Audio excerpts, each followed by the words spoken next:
Состојбата со просторот пред владата по синоќешниот протест е нормализиран. Улиците се расчистени, сообраќајот се одвива нормално и не е забележливо засилено полициско присуство.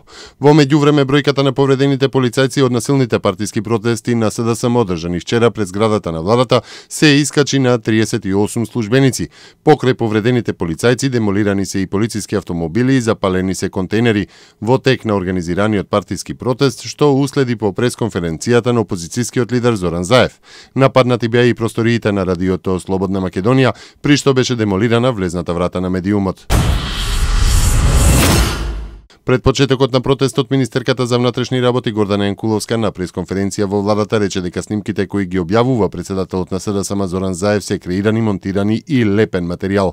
Нагласи дека во ниту еден момент, ниту МВР, ниту било кој политичар или функционер не само што не го сокривал убиството, туку со сите сили се труделе да дојде до брза разрешница и сторителот да биде изведен пред лицето на правдата. Јанкуловска оцени дека Заев за политички цели ја злоупотребува смртта на млад човек. Европската унија денеска изрази жалење за повредените полицајци и демонстранти на синоќешните протести пред македонската влада и побара протестите да бидат мирни, како и политичките чинители во Република Македонија подитно да најдат одржливо решение на политичката криза во земјата. Ова, како што јавува дописникот на МИА од Брисел, е денешната реакција на Европската комисија.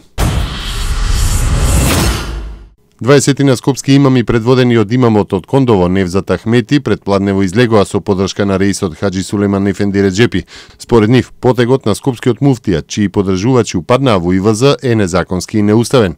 Ахмети посочи дека тие нема да дозволат раскол меѓу верниците, ниту действија кои се косат со одлуките на ријасетот на ИВЗ. Предходно разрешениот скопски муфтија Шабани побара оставка од реисот и формирање комисија која ќе донесе правилник за избор на реисот, пошто би следувал избор на нов реис на Исламската верска заедница.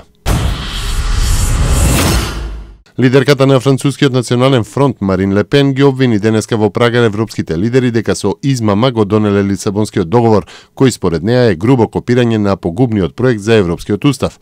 Пред 10 години милиони граѓани му рекоа не на европскиот федерализам, но и покрај тоа оние кои требаа да ја бранат и прифатат волјата на граѓаните ги измамија со прифаќањето не директно од народот, туку од парламентите на договорот од Лисабон, кој е грубо копирање на погубниот проект за Европскиот устав, објасни Ле Пен.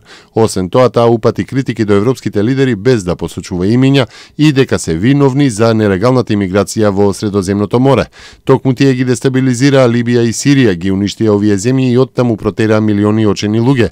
Токму тие денес, наместо да ги вратат имигрантите назад, наоѓаат нови начини да станат вистински помагатели на криумчарите, повикувајќи ги стотиците илјади луѓе кои тргнуваат на вакви смртоносни патувања да дојдат во Европа со ветување дека ќе им помогнат, истакна Марин Ле Пен.